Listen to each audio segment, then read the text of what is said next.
Today's a different day. I'm going to be moving on.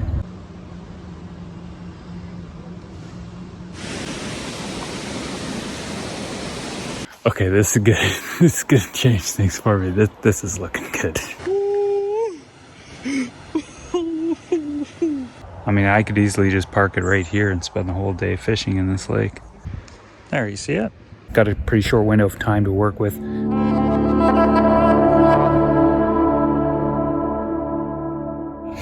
Lost track of time. I was just sitting down here at these mailboxes working on a video, and Louise came by and said hi. I was like, oh yeah. Anyway, I'm just making a little pit stop at John's place, and just he's got to lift some heavy cabinet into a vehicle, and I was in the area, so I said I'd stop by and give him a hand.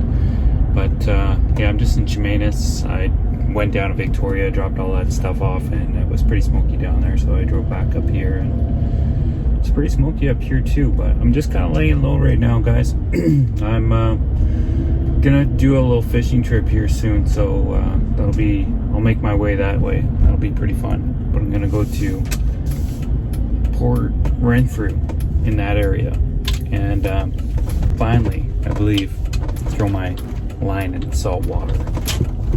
So that'll be fun. That's coming up. Really excited about that. But anyway, I'm gonna do this little bit of thing here, and then catch you after.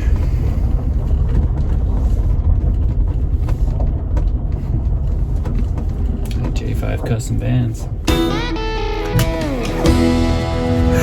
I ended up going inside for a bit and working on the rest of my video, doing a bit of work in there, and then we had conversations and all that stuff pretty much well into the afternoon. And then at the end of the day, we all went out and had some dinner over at a pub in Crofton, which is just up the road. And after all that, they're like, you want to stay in the driveway? You can. And I wasn't sure about it, but I decided to, because it just sounded really quiet. And guys, thank you. It was a very pin drop, quiet kind of night, and I really enjoyed that. Anyway, today's a different day. I'm going to be moving on and going up to Lake Cowichan, which isn't too far away from this place. It's just, I think it's about a 20-minute drive or so. And here we are, Lake Cowichan. There's a little swimming area behind these trees. Dock here. I think that's it's probably a private dock, actually. Anyway, I'm going to get back to this little project I'm working on.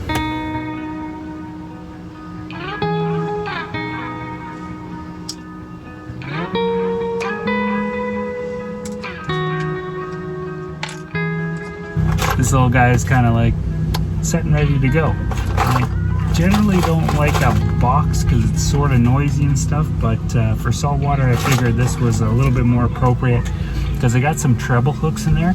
And what a treble hook is, this is a treble hook. Treble meaning three, try. There's 3 hooks on 1 ring.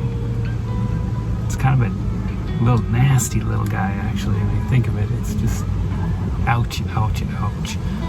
They are barbed for now, so I'm going to have to clip the barbs down because I'm going to be pursuing salmon, and I have to use a barbless hook when I'm doing that. So that's that.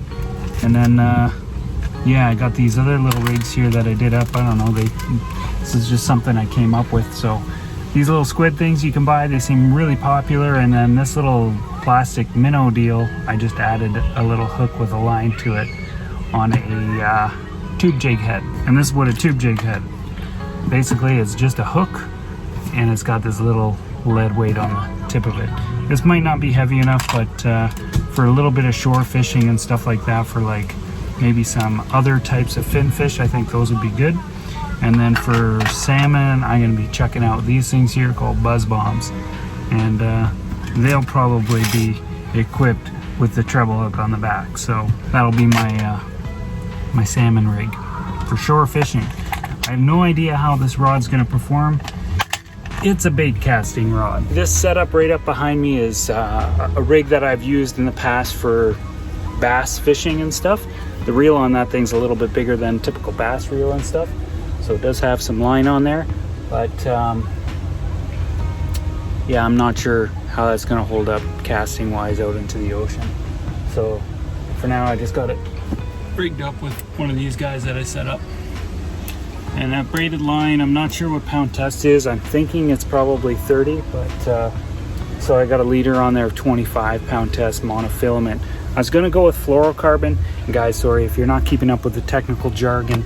I'll try to teach you guys about these differences. Some of you are gonna know exactly what I'm talking about, and you'll have information and maybe suggestions for me. And others are gonna be like, what's that? So what I'm gonna do is I'm gonna do some like gear review videos when it comes to like my fishing setup and my hunting setup and some of the stuff I use for foraging and that sort of thing. And then I'm gonna go over a lot of different videos where I'm gonna be talking about the gear and the, you know, kind of equipment and supplies that I have in my van and that I use on a daily basis. So that's coming. It's just not just yet. I'm preparing for it. I want to set up a few things so that you can click on some Amazon links and stuff like that and know where to pick some of this stuff up yourself, should you be interested.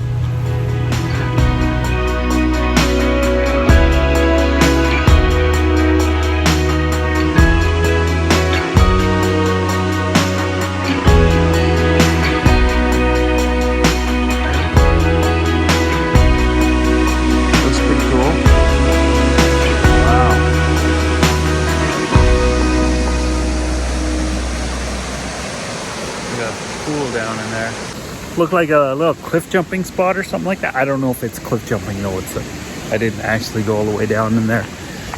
I just don't feel like climbing around there right now. There's I'm not having fun today. I mean, I'm so far anyway. A couple spots I just stopped at. It's like toilet paper and garbage, poop and toilet paper. It's gross, man. It's everywhere.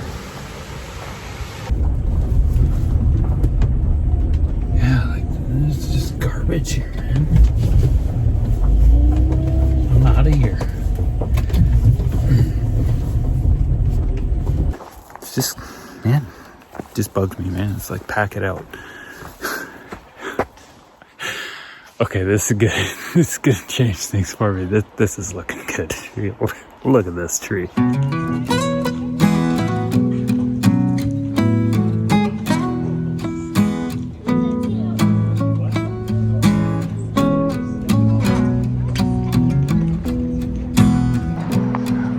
Okay, that totally changes everything. Hey, check this out. Guide to plants and wildflowers. Salmonberry, wild ginger. I haven't found that stuff before. Rosy twisted stalk. It kind of looks like Solomon seal. Pink fawn lily. I've never heard of that. Western trillium. That actually looks very similar to bunchberry. False lily of the valley, elderberry, mellow-leaf Indian hellebore. Cool, man. There's a bunch of plants here that even I'm not that familiar with. I like that. There's still lots to learn.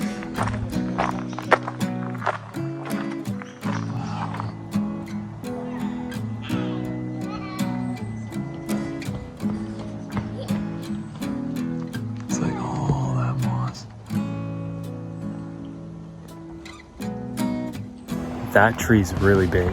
My entire van, lengthwise, would fit inside of this whole thing.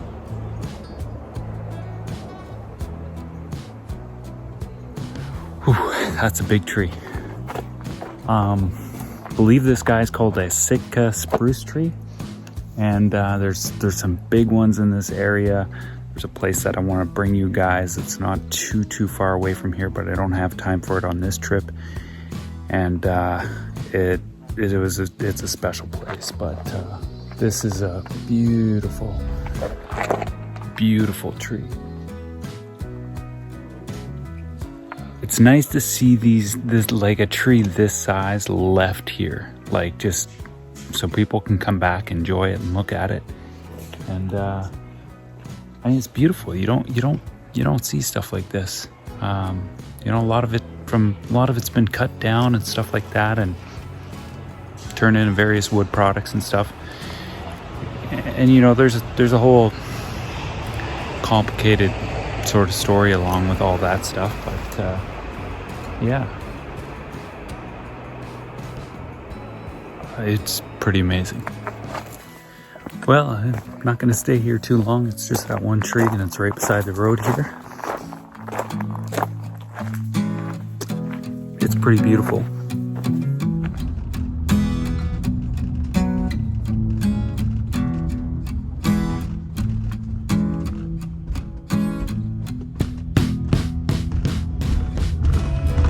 Okay, that was cool.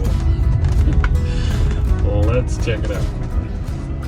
This little bridge called Harris Canyon. That's quite a canyon, so it must be the same creek that tree was on. That was called Harris Spruce. Oh, whoa, holy moly.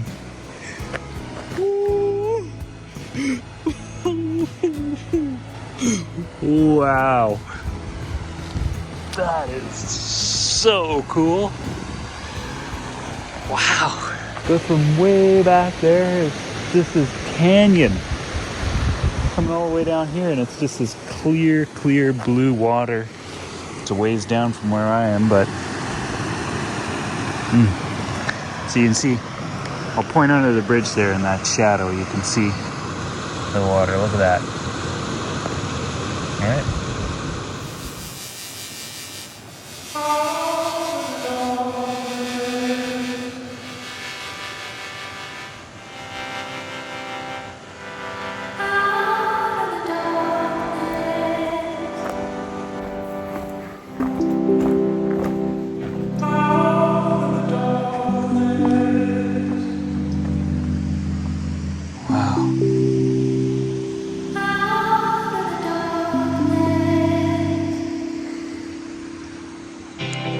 That's pretty sweet.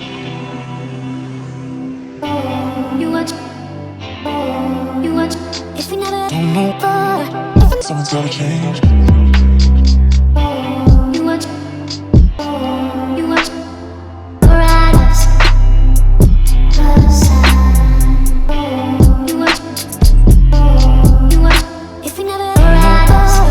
Someone's gotta change.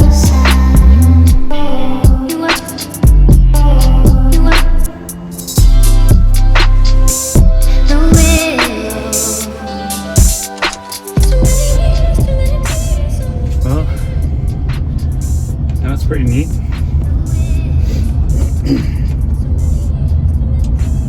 Little pocket of paradise. If we never someone's gotta change.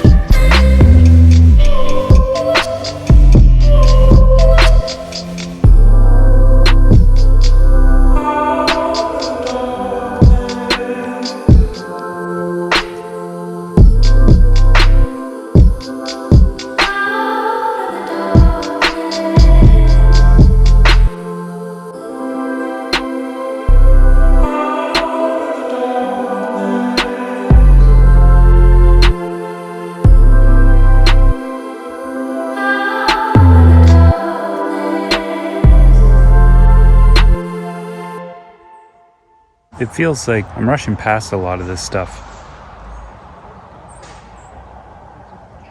I mean, I could easily just park it right here and spend the whole day fishing in this lake. Hanging out, camping.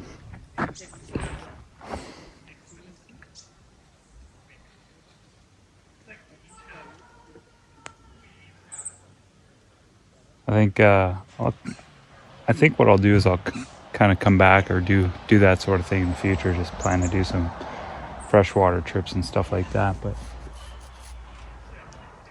this would be really fun to put that little dinghy I got in here and just go out and fish.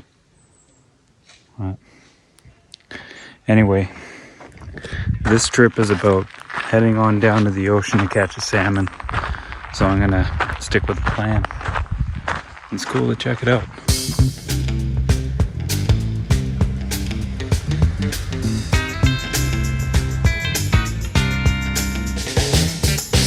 There's a lot of vehicles pulled over on the side of the road right here. And they're doing some protests for this old growth forest stuff right here, and it's called Ferry Creek.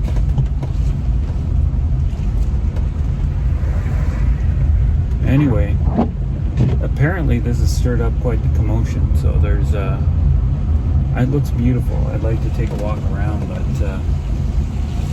I think before I would do anything like that, I'd have to do it on a separate trip, come back here and have a little bit more of a deeper conversation with those guys if I wasn't, going on my own agenda, so to speak, or at least having a tight turnaround like I do. So that's interesting. Yeah.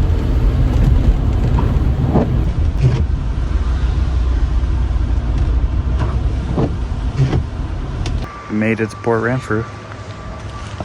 Pretty cool place. So I guess what's happening here is, I'm guessing, I'm sure the locals, if any of you guys are watching, are probably like, this guy.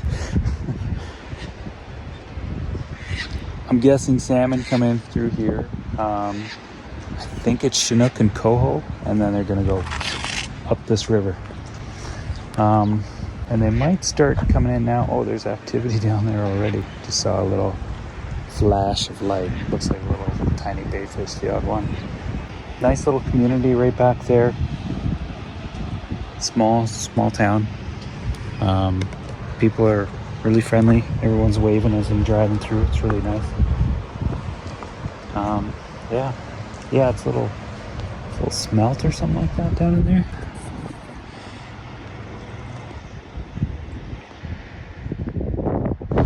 Can't really show you. It's pretty hard to see them, but they're pretty little. I got bunches and bunches of blackberries here too. I could totally go for a bowl full of these. Oh, that's super sweet. Oh yeah. Not used to sugar. Oh yeah, right over there.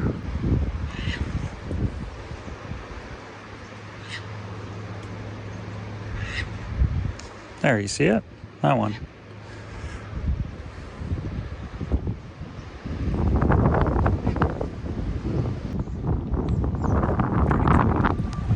Let's even chat with some people about this.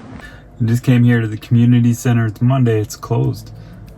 I don't know why, but anyway, it's got I think there's a Wi-Fi hotspot here. So all these guys here pulled up. There's one guy sitting back there having it. He's got a whole case of beer out and he's just watching Netflix. But yeah, anyway. He was a nice guy. He was giving me a few tips on the fishing and stuff, and was saying that a lot of the salmon fishing is all done by boat. It's really rare that people catch fish or even bother doing it from shore. So it's kind of liking me to do things that are a little bit unusual because this is what I have access to, and so I'm going to approach it like this. But I'm going to give it a go.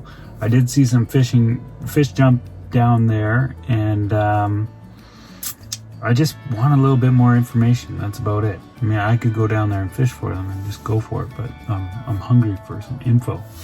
So anyway, I think I'm gonna go, there's a little restaurant here, so I'm gonna go down there and maybe get an appetizer or something in there and just chat, see if I can chat with some of the people that work there and see what kind of info I can get. Okay, so I made it to the pub. The place was busy. There was a huge lineup through the door. It was just, there's people everywhere. And I was like, okay, I'll try getting info somewhere else. So I've been bouncing around town trying to get little bits of information on shore fishing. Most of the locals, and I've chatted with guys that are just sort of sitting in their front lawn, and they're like, yeah, no, shore fishing, we all go in a boat. So that's kind of the general consensus that I'm getting around here. The access isn't really great to the water. There's over here on this side where the river mouth is, on the opposite side right there, that sandy shore there, apparently that's a good place to shore fish. But it's I went and checked out the entranceway to that, and it looks like it's a kind of a like a native reservation or something like that. So they've got signs up, and they're really kind of trying to keep people out. And I don't want to get involved in any of that stuff. There's this bit of sand right here on this side of the river mouth, but all this stuff back here is all private property, and I don't really have a great way to get out to this spot. And then the other guys were saying that this is all catch and release right now in here, so there's no retention, can't do a catch and cook in that area. And then back here it was suggested to go fish at the marina and to walk out on one of these things, but the guy at the store was kind of like, technically it's private property. There's been some people that have been kicked out of there because I guess the owner was like, no, it's not safe or something like that. And I guess in some ways, if it is private property, there's a liability if someone from the public goes out here and they fall in the water or something like that, and they got to deal with it. So I get it. And then up along the shoreline here is all park boundary, all the way along, way back in there. And there's a trailhead back there. There's a parking spot that I can go to, but the place is full of cars and trucks and campers and people. It's jam-packed, and I don't want to be involved in any of that either. It's too many people, too much going on, and I pretty much have to kind of bushwhack my way down into some area where I can get to shore. So Port Hardy, not Port Hardy. Let me get that right. Port Renfrew, cool place. The people here are really friendly. I just I'm gonna keep going all along because I got a pretty short window of time to work with. I gotta be back in cell service tomorrow night to have that call with my daughter, so I'm gonna go further up the road here, see if I can find a spot. And a lot of these guys are kind of thinking like salmon fishing from ashore is not really a thing. At least that's what I'm hearing from the locals here. But I did chat with a bunch of guys working at a fishing store in Victoria, and they were saying you can catch salmon from the beach. So I don't know. I don't know, guys. I think this is all about self-discovery, so I'm gonna leave it at that. And you know, these guys are all fishermen in this town, and they're saying you got to go on a boat. And the guys in the fishing store, like, yeah, you buy this rod and you buy this and you buy this and you buy this, and you can fish from shore. Of course, they got a totally different motivation than the fishing shop. So I'm gonna keep going. If I wanted to, I could buy some fish, but I'm not going to. I'm just gonna go on down the road and maybe I can catch something. Oh.